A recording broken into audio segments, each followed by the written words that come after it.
Wide leg jeans look amazing on tall people. But what about us? I'm 5 feet tall, and for years I was wearing them completely wrong. And nobody told me. Today I'm breaking down the exact mistakes most petite women make, and exactly how to fix them. Stay till the end because at the end of this video, I have mentioned the best petite-friendly wide leg jeans you probably haven't tried yet. So let's get into it. Number 1. Your top half is throwing off the whole balance. Okay, this one is something I had to learn the hard way. Wide leg jeans have volume. We've established that. So if you also have volume on top, an oversized sweater, a boxy blazer, a big flowy cardigan, you are creating a shape that doesn't have a waist. And for petites, no visible waist means no visible height. You do not have to tuck everything in. I know some petite style advice can feel very rigid about this, and honestly it gets exhausting. But you do need to be thoughtful about what you're pairing on top. Here's what actually works. A fitted top. Not tight, just close enough to show you have a shape. A structured blouse. A tailored sweater that schemes the body instead of hanging off it. If you love cardigans, choose ones that have some shape. A seamed cardigan, something that nips in a little, rather than a shapeless open front drapey one. If you want coverage, and I totally get wanting to cover the midsection, try a front tuck. Just tuck the front of your top into the waistband and leave the back out. You get the coverage, you define the waist, and the whole outfit looks put together. Or tuck your top fully in and layer a fitted cardigan on top of that. Moreover, the tuck stays visible enough at the front to define the waist, and the cardigan gives you the coverage you want. The goal is always to define the smallest part of your body so your proportions read tall, not wide. Number 2. Not all wide legs are created equal. This is one most people skip over, and it makes such a difference. There are wide leg jeans and then there are wide leg jeans, and for petites that distinction matters a lot. What you're looking for is what I call a slim wide leg. This means the fit is close through the hip and thigh, and then gradually flares out toward the hem. It's not a dramatic, exaggerated flare. It's not a stiff, boxy cut. It's a gentle, controlled opening that creates a long, clean line. Here's what to avoid. Anything overly wide, overly stiff, or cut very straight from the hip all the way down. Those styles look beautiful on taller frames because there's more height to balance out the volume. On petites, the volume wins. The jeans wear you instead of you wearing them. Fabric matters here too. A stiff, structured denim holds its shape in a way that adds even more bulk. A softer, more drapey fabric falls naturally and moves with your body. That drape is what creates the elegant silhouette we're going for. Real quick, if this is helpful, go ahead and hit subscribe. I post petite styling tips every single week, and I don't want you to miss what's coming next. Number 3. The rise is not an afterthought. This is the mistake I see most often, and it's one of the easiest things to check before you buy.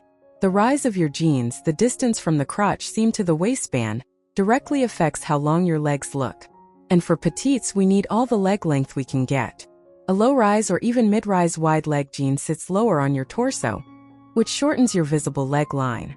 Moreover, it also means more of your torso is below the waistband, which can make you look wider rather than taller. Not ideal. A high-rise jean sits at or just above your natural waist. This does something almost magical for petites. It makes your legs look like they start higher than they actually do. Combined with the length of the wide leg silhouette, you get a look that's genuinely elongating. Now, high-rise means different things on different bodies and different brands. What I always recommend is going to the product page and reading the actual rise measurement in inches. Don't just trust that high-rise means the same thing everywhere, it doesn't. And read the reviews. Other petite women who've bought the same pair will often tell you exactly where it sits, which is the most useful information you can get. Check the rise. It's a 2-second step that saves you from a return. Number 4. The shoe is either your best friend or your worst enemy. Wide leg jeans already carry a lot of volume at the bottom, so whatever you put on your feet is going to either balance that out or make it worse. Chunky sneakers? Too heavy. Thick-soled boots? Adds weight you don't need. Platform sandals? They seem like they'd add height, but they actually just make your feet look bigger and drag everything down. I've tried all of these. I know.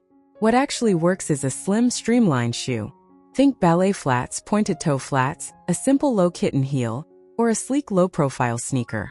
You don't have to do a pointed toe, though I do think it's the most flattering option with a wide leg specifically, but whatever you choose, it needs to be light and clean at the foot. Here's the visual principle behind it. Your eye naturally travels from the hem of the jean down to the shoe. If the shoe is heavy and chunky, the eye stops there. The look feels bottom-heavy. But if the shoe is slim and light, the eye keeps moving and your whole silhouette reads taller and more balanced. It's not about the shoe being fancy or expensive. It's about the shoe being the right shape. A $20 pointed toe flat from Target can do more for this outfit than a $200 chunky boot. Keep that in mind next time you're getting dressed. Number 5. The hem length is doing more damage than you think. I know it sounds basic, but I cannot tell you how many times I've seen petite women wearing wide leg jeans that are just slightly off in length and wondering why the whole outfit feels wrong. The length is almost always the culprit. So let's break it down by shoe type because the rules are different depending on what's on your feet. If you're wearing heels, the hem of your wide leg jeans should just skim the floor. Not dragging, not hovering an inch above the ground, just barely kissing the floor.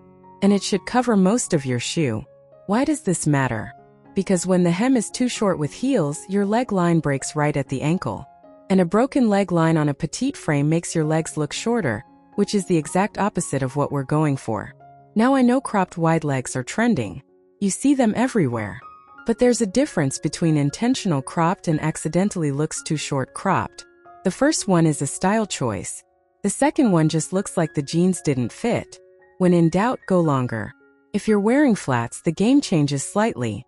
You want to avoid what I call the puddle, that bunching, dragging mess of fabric at your feet. What works really well for petites wearing flats is finding a pair that was designed as an ankle jean for taller women. On someone who's 5 feet 7 inches, that same jean hits mid-calf.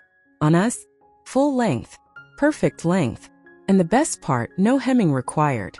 We love that. Number 6. Skipping accessories is leaving the outfit unfinished.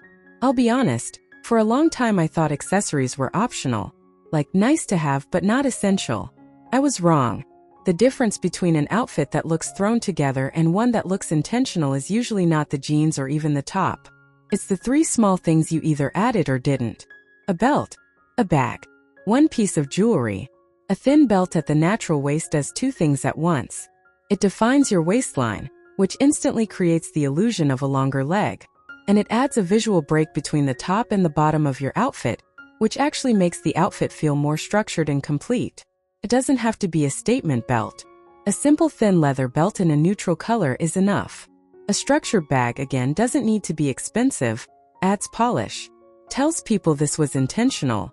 Even a simple tote with clean lines works better than a slouchy bag that adds more shapelessness to the look. And one piece of jewelry. A delicate necklace. Small earrings. A simple bracelet. You're not trying to accessorize for a photo shoot. You're just adding one thing that signals you got dressed on purpose. The smallest details make the biggest difference. Don't skip them. The best petite-friendly wide-leg jeans you probably haven't tried yet. Okay, I promised you a surprise and here it is. And it genuinely surprised me too because I was not expecting to find my new favorite wide-leg jean at this store. I stumbled on these completely by accident, and I've been wearing them constantly since. Here's why they work for petites. They're a wide leg ankle jean, ankle length for taller women, which means full length on me at 5 feet. The inseam is right around 27 to 28 inches. They have a slightly modern cut with front pockets that give them a different, elevated feel compared to a standard wide leg. They come in several washes. I have the super dark rinse and a lighter wash, and both are fantastic. And they're under $50. They've been on sale for around $35 with a regular price of $44. You genuinely cannot beat that. If you want something with a bit more structure and a slimmer flare, my top 2 are Quince and J.Crew. The Quince Bella Patch Pocket Jean is a slim wide leg with a 26-inch inseam. For me, that's the perfect length to wear with flats or a kitten heel. No hemming, no adjusting, just on and out the door. They have a little stretch to them, but they hold their shape, which is something I look for in every pair of jeans I buy. And they're $50. All of Quince's jeans are $50. That consistency is something I genuinely appreciate. J.Crew's slim wide leg is another great option. They carry several washes and a couple of different cuts, all with shorter inseams that work beautifully for petites with flats or even a sleek sneaker. If I had to pick between Quince and J.Crew, I'd give Quince the edge.